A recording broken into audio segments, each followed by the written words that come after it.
Ini banyak, Nul. Oh, ya biar saya yang panjat, Pak. Ya. Kondisi lingkungan memang seringkali mempengaruhi pola konsumsi suatu masyarakat. Di wilayah Lombok, selain dikenal sebagai penghasil terasi, tembakau dan juga kopi, juga memiliki hasil bumi yang menjadi komoditi, yaitu kelapa. Kelapa memang merupakan tumbuhan tropis yang sudah sangat familiar bagi masyarakat Indonesia. Tumbuhan ini hampir semua bagiannya memiliki nilai guna atau dapat dimanfaatkan. Salah satu bagian yang paling umum dimanfaatkan langsung oleh masyarakat adalah buah kelapa. Bila selama ini kita memanfaatkan buah kelapa untuk dikonsumsi airnya serta daging buahnya sebagai bahan makanan atau berupa santan. Namun bagi masyarakat Lombok terdapat suatu kebiasaan unik dalam mengkonsumsi buah kelapa.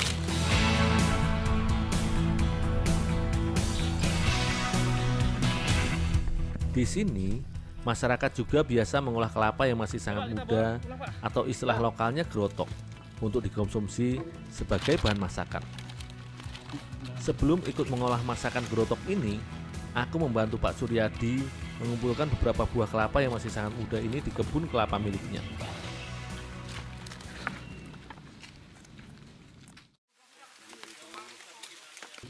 Untuk dijadikan bahan masakan, masyarakat Lombok biasanya menggunakan kelapa yang masih sangat muda, di mana bagian batok atau tempurung pada buah kelapa ini belum terbentuk menjadi lapisan yang keras.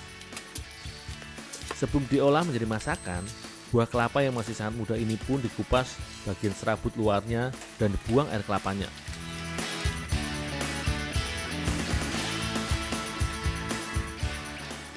Pak, saya cuci dulu ya, Pak ya. Ya.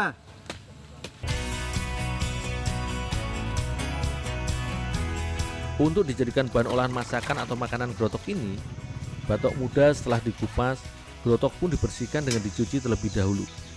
Fungsi pencucian ini tentunya untuk menghilangkan sisa kotoran sekaligus getah yang terdapat pada buah kelapa yang masih muda ini.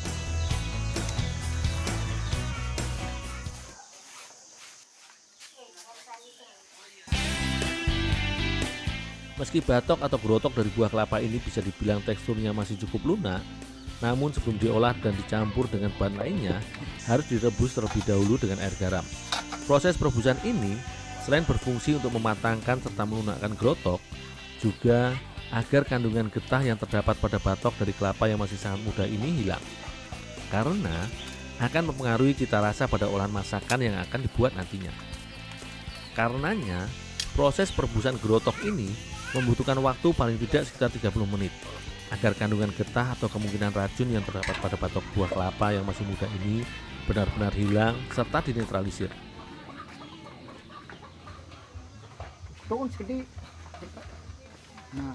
Bagi masyarakat Lombok, gerotok merupakan olahan masakan yang biasa disajikan ketika digelar suatu acara adat atau digelar pesta syukuran maupun pernikahan. Karenanya, proses dalam pembuatan olahan masakan khas Lombok Utara ini biasanya dilakukan secara beramai-ramai, melibatkan sanak saudara maupun kerabat dekat dan juga tetangga. Seperti sekarang ini, aku bersama bapak-bapak di sini. Pengolahan gerotok menjadi bahan olahan makanan ini melalui tahapan yang cukup panjang. Setelah matang direbus, gerotok pun harus dicincang hingga menjadi potongan-potongan kecil agar mudah untuk diolah bersama bahan lainnya.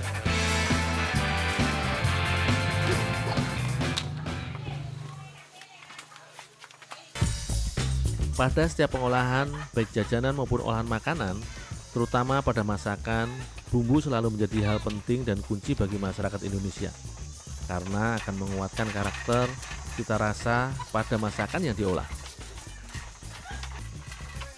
Beragam bahan lengkap seperti lengkuas, jahe, kemiri, bawang putih, serta aneka cabai dan juga terasi yang menjadi salah satu kunci cita rasa serta ciri khas masakan Lombok yang pedas dan gurih pun dihaluskan bersama hingga tercampur merata.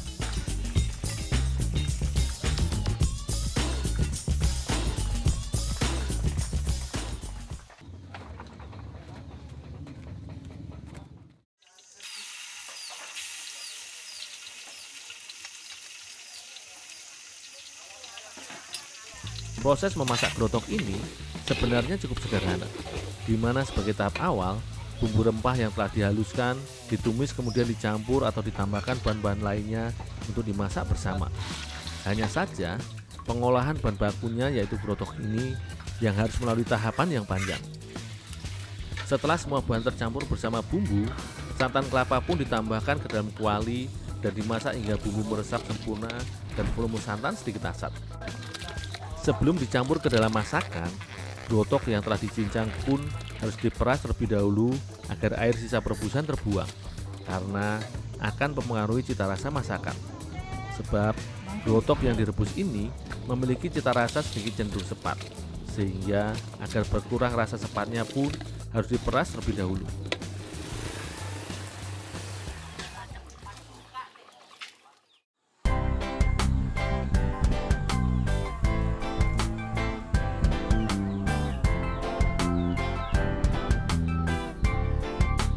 Gerotok kelak santan ini merupakan satu di antara sajian masakan tradisional khas Lombok yang patut dilestarikan karena merupakan wujud pengolahan ketahanan pangan. Meski jarang dijumpai sebagai bahan dasar olahan masakan, namun olahan berbahan dasar dari batok atau tempurung kelapa yang masih sangat muda ini memiliki tekstur hampir menyerupai rebung atau buah nangka muda.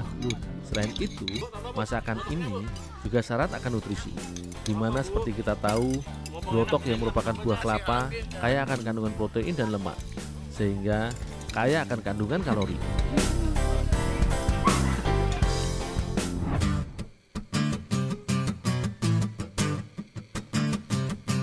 Bagi masyarakat Indonesia, tempe merupakan olahan makanan yang cukup familiar dan memiliki banyak penggemar tersendiri. Salah satunya, tempe kacang koro pedang atau dikenal dengan tempe benguk yang cukup dikenal di wilayah Gunung Kidul selatan Yogyakarta hingga ke daerah Wonogiri. Namun bagi masyarakat di seputaran Sukoharjo, tepatnya Desa Wonosari, Kecamatan Weru, terdapat beberapa pengrajin olahan tradisional tempe benguk yang dikenal dengan nama tempe ala katak. Untuk membuat tempe benguk, biji kacang koro pedang yang sudah kering dan berkurang kandungan airnya kemudian dicuci dan dipisahkan dari kulit arinya. Proses pencucian ini juga sekaligus berfungsi untuk mensortir biji kacang koro pedang yang rusak atau busuk.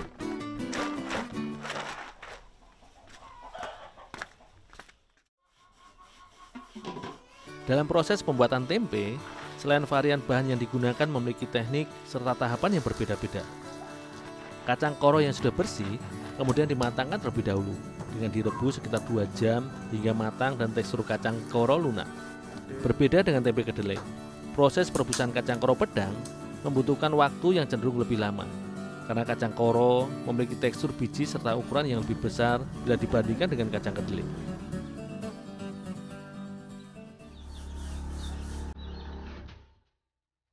Kacang koro yang sudah direbus dan matang kemudian direndam sekitar 10 jam lamanya atau sehari semalam sebelum dikukus. Proses ini fungsinya agar kacang semakin lunak dan mengembang serta membantu dalam proses fermentasi.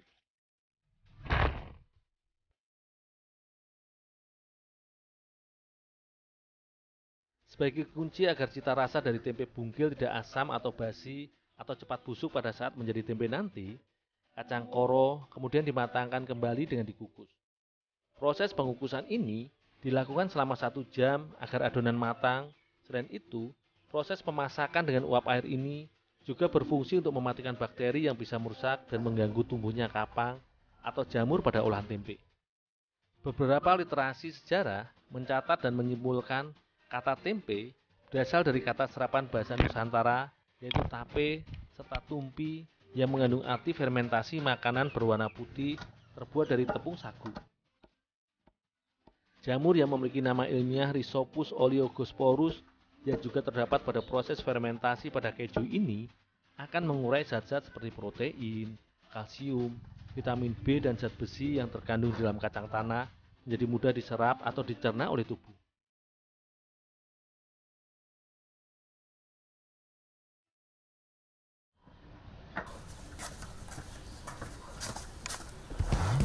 Kacang koro yang telah bercampur ragi kemudian dibungkus dengan daun jati. Kacang koro akan berubah menjadi tempe setelah melalui proses fermentasi dari ragi selama 3 hari.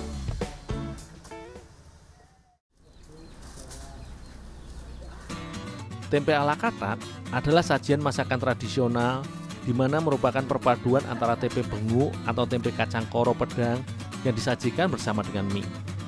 Di rumah ini, Mbah Aminah selain membuat tempe bengu, juga mengolah sendiri adonan yang terbuat dari tepung tapioka ini menjadi mie sebagai campuran dari sajian tempe ala katak.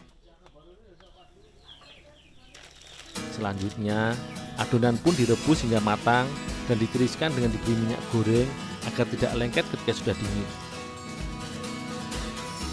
Selagi Mbah Aminah menyiapkan mie tapioka atau di beberapa wilayah juga terkadang disebut mie kenyol karena teksturnya yang kenyal ketika matang, Mbah Ngatinem membantu menyiapkan bumbu tradisional yang akan menjadi kunci cita rasa sajian khas daerah Weru ini. Bagi masyarakat Sukoharjo, tempe ala katak sering juga disebut tempe abang. Meski dinamakan tempe abang atau dalam bahasa Indonesia berarti tempe merah, namun masakan tradisional ini sebenarnya berwarna kuning yang terbuat dari campuran bumbu beserta kunyit dan juga kelapa parut. Olahan masakan ini sekilas mirip dengan olahan opor. Hanya saja, kelapa tidaklah dijadikan santan, melainkan dimasak bersama campuran bumbu kunyit. Layaknya dalam proses memasak teri, sajian masakan khas Sukoharjo ini terus dimasak atau diaduk hingga bumbu meresap ke dalam tempe dan volumenya menyusut atau sedikit asat.